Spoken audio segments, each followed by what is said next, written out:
कल को आसान बनाने के लिए आज आपको कड़ी मेहनत करनी पड़ेगी। कल को चैन की नींद सोने के लिए आज आपको रात को जगना पड़ेगा और मेहनत करनी पड़ेगी।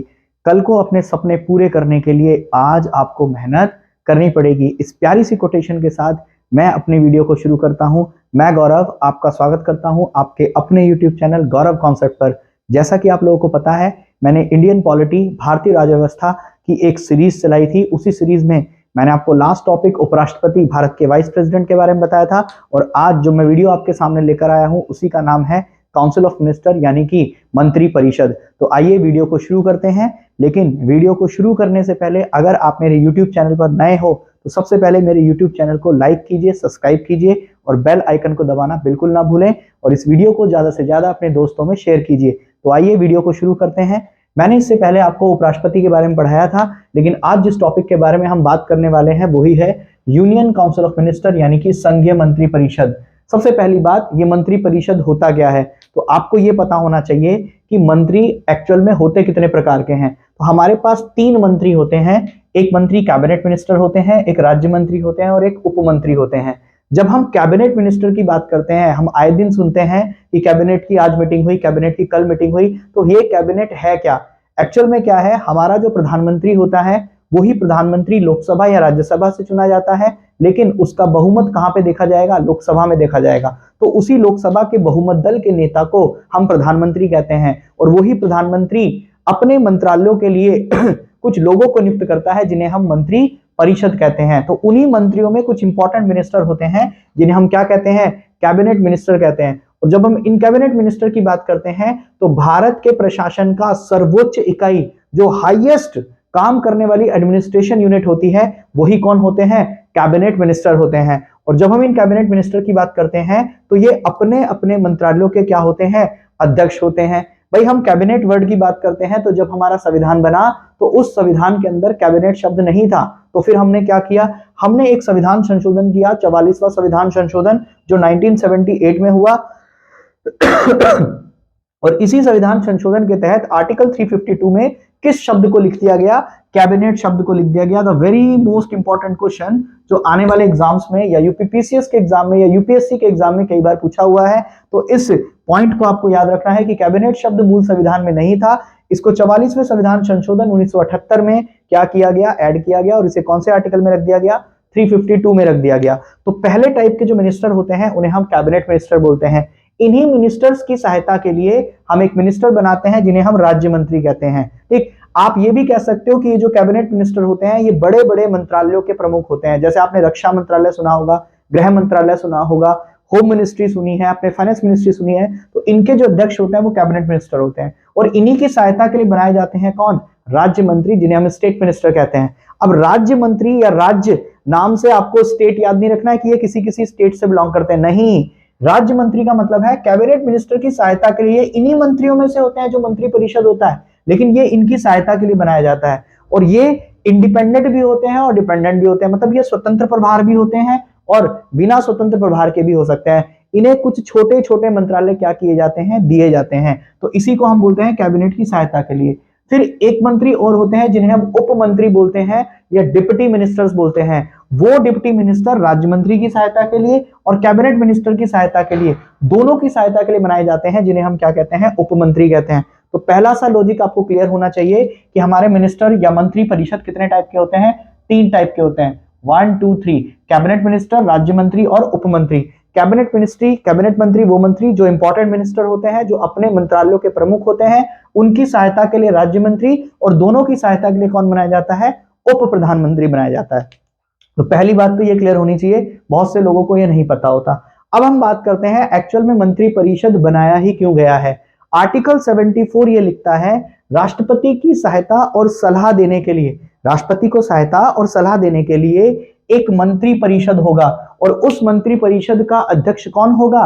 प्रधानमंत्री होगा। बहुत लड्डू सी बात है, बहुत आसान सी कहानी है जो आपकी समझ में आनी चाहिए कि राष्ट्रपति को सहायता और सलाह देने के लिए एक मंत्री परिषद होगा जिसका प्रमुख कौन होगा, प्रधानमंत्री होगा। यानी कि हम राष्ट्रपति को सलाह देंगे, राष्ट्रपति को एडवाइस करेंगे, लेकिन क्या राष्ट्रपति को जो एडवाइस की जाएगी वो बाध्यकारी होगी?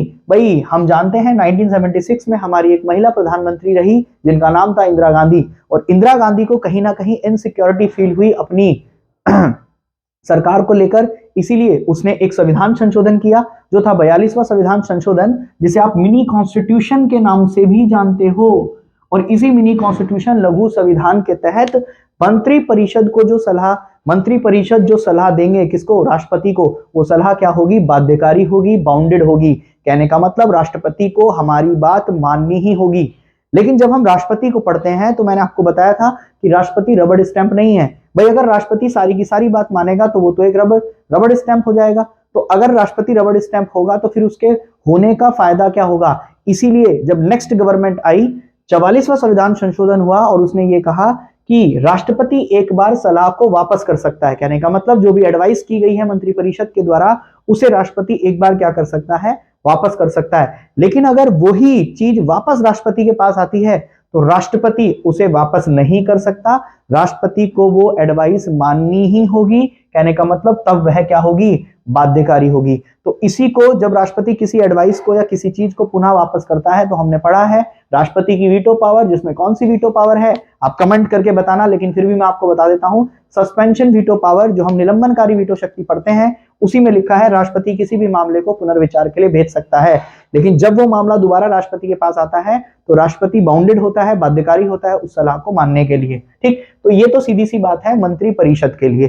ठीक, एक राष्ट्रपति को सलाह देने के लिए, एडवाइस देने के लिए मंत्री परिषद होगा जिसका अध्यक्ष कौन होगा, प्रधानमंत्री होगा, और इसकी सलाह बाध्यकारी होगी जो 42वें संविधान संशोधन से की गई, जिसे मिनी कॉन्स्टिट्यूशन कहते हैं, लेकिन इसे वापस चेंज किया गया 44वें संविधान संशोधन 1978 में, और इसी को हम बोलते हैं राष्ट्रपति की सस्पेंशन पावर। नेक्स्ट, राष्ट्रपति जब हम बात करते हैं मंत्री परिषद की, तो मैंने आपको अभी बताया जो बहुमत दल का नेता होता है, या जो हमारे संसद के दो सदन हैं, लोकसभा और राज्यसभा, इसी लोकसभा के अंदर जनता के द्वारा कुछ लोग चुने जाते हैं और उसे चुने हुए लोगों में से बहुमत दल का एक नेता होता है जिसको हम क्या बनाते हैं, प्रधानमंत्री बनाते हैं। लेकिन प्रधानमंत्री लोकसभा से भी हो सकता है और राज्यसभा से भी हो सकता है। ऐसी मंत्री परिषद लोकसभा से भी हो सकता है और राज्यसभा से भी हो सकता है। लेकिन इस मंत्री परिषद को अपॉइंट कौन करता है, इस मंत्री परिषद की नियुक्ति कौन करता है, इसको हटाता कौन है? तो इसकी नियुक्ति राष्ट्रपति के द्वारा की जाती है, इसको हटाता भी कौन है, राष्ट्रपति हटाता है। लेकिन मैंने आपको अभी बताया इसका प्रमुख कौन होता है,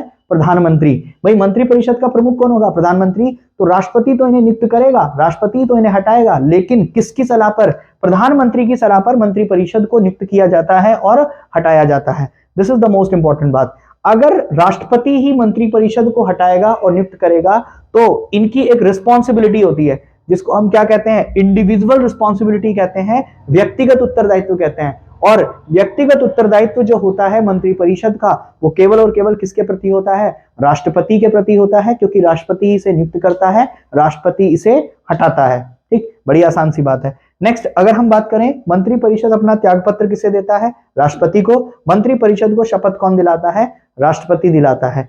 अगर हम मंत्री परिषद के कार्यकाल का बात करें, ठीक, टेन्योर की बात करें, तो मंत्री परिषद का कोई फिक्स कार्यकाल नहीं है, क्योंकि राष्ट्रपति जब चाहे किसी भी मंत्री को हटा सकता है, या मंत्री चाहे तो अपनी मर्जी से क्या कर सकता है, त्याग दे सकता है। लेकिन अगर सामान्यतः हम बात करें तो इसका कार्यकाल कितना होता है, 5 साल होता है। फिर हम बात करते हैं योग्यता कि एक्चुअल में मंत्री बनेगा कौन। भाई वो व्यक्ति ही मंत्री बन सकता है जो भारत का नागरिक हो, साथ ही उसे लाभ के पद पर, यानी कि वो किसी भी लाभ के पद पर ना हो, उसकी जो एज हो, भाई मैंने आपको भी बताया वो लोकसभा से भी हो सकता है और राज्यसभा से भी। अगर लोकसभा से कोई एमपी है और उसको हम मंत्री बना रहे हैं तो उसी को हम, उसकी एज कितनी होनी चाहिए, मिनिमम एज 25 ईयर, और राज्यसभा से हो तो कितनी होनी चाहिए, 30 साल।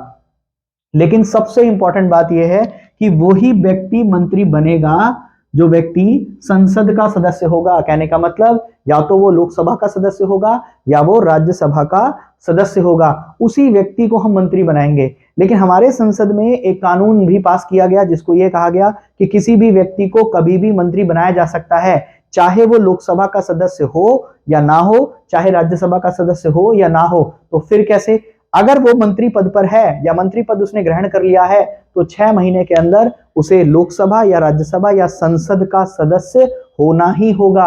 अगर वो संसद का सदस्य होता है तो अपनी मंत्री पद पर बना रहेगा, अन्यथा उसे मंत्री की पद से हटा दिया जाएगा। This is the most important question जो आपसे पेपर में पूछा गया है, मैंने लिखा भी है। If not then become MP within 6 month. अगर वो मंत्री अगर मेंबर नहीं है तो कम से कम 6 महीने के अंदर उसे क्या बनना चाहिए, एमपी बनना चाहिए। फिर बात करते हैं कि एक्चुअल में मंत्री परिषद का आकार क्या होगा, मंत्री परिषद या मंत्रियों की संख्या होगी क्या।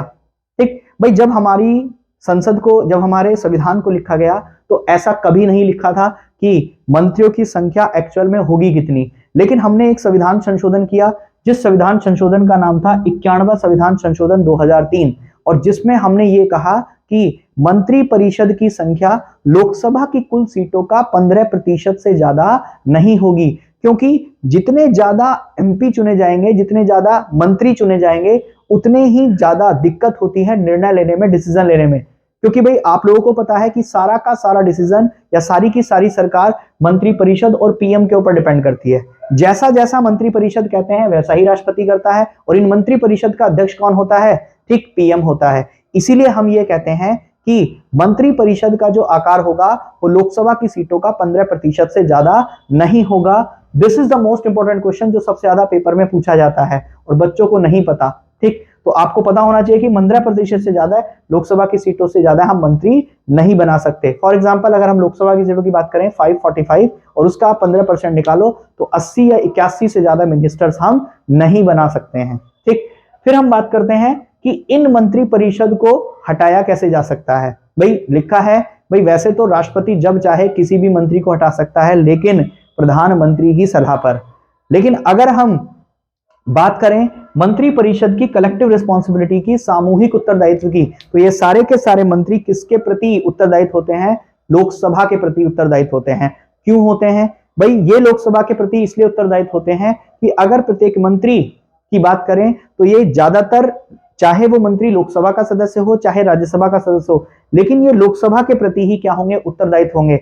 जब तक प्रधानमंत्री या उसके काउंसिल ऑफ मिनिस्टर का बहुमत लोकसभा में है तब तक मंत्री परिषद बना रहेगा, और उसके बाद अगर एक ने धीरे धीरे रिजाइन करना शुरू कर दिया तो लोकसभा में बहुमत खत्म, मंत्री परिषद खत्म और सरकार गिर जाती है और सभी के सभी लोगों को क्या कर दिया जाता है, हटा दिया जाता है। या हम ऐसा कह सकते हैं लोकसभा के अंदर अविश्वास प्रस्ताव, नॉन कॉन्फिडेंस मोशन विपक्षी सरकार पेश करके, पास करके सभी के सभी सरकार को क्या कर सकती है, गिरा सकती है। उस कंडीशन में मंत्री परिषद या मंत्रियों को क्या देना पड़ता है, इस्तीफा देना पड़ता है। दूसरी बात ये, अगर कोई बिल पास हुआ और उस बिल पर एक मंत्रालय के मंत्री की सहमति है और अगर आगे चलकर उस बिल में कभी दिक्कत आई या उसका अपोज किया गया और ये मजबूर किया गया कि मंत्री को रिजाइन करना है, तो उस मंत्री के रेजिग्नेशन से या पूरे के पूरे मंत्री को भी ये कहा जाता है कि आप लोग क्या कीजिए, रिजाइन कीजिए। उस जगह से भी सरकार क्या हो जाती है, गिर जाती है। वैसे मैं आपको अलग से टॉपिक पढ़ाऊंगा, अलग से इसके बारे में बताऊंगा। ठीक, तो ये है मंत्री परिषद जो मैंने जिसके बारे में आज आपको बताया। तो आपको डिटेल में याद रखना है काउंसिल ऑफ मिनिस्टर, आप इसका स्क्रीनशॉट ले लीजिए। ठीक, और ऐसी ही बेहतरीन वीडियो को देखने के लिए ठीक मेरे चैनल को लाइक कीजिए, सब्सक्राइब कीजिए। मेरा मेन मकसद है आप लोगों को कम समय में वो बेहतरीन कॉन्सेप्ट देना। ये वो कॉन्सेप्ट हैं काउंसिल ऑफ मिनिस्टर्स के या मंत्री परिषद के जो लोगों को नहीं पता होते हैं। तो इसीलिए आप जो भी चीज पढ़ रहे हैं वो कॉन्सेप्चुअल पढ़िए, ठीक, समझ के पढ़िए। रटना जरूरी नहीं है, केवल समझना जरूरी है। इसीलिए रटो नहीं, समझो। ठीक, थैंक यू, धन्यवाद।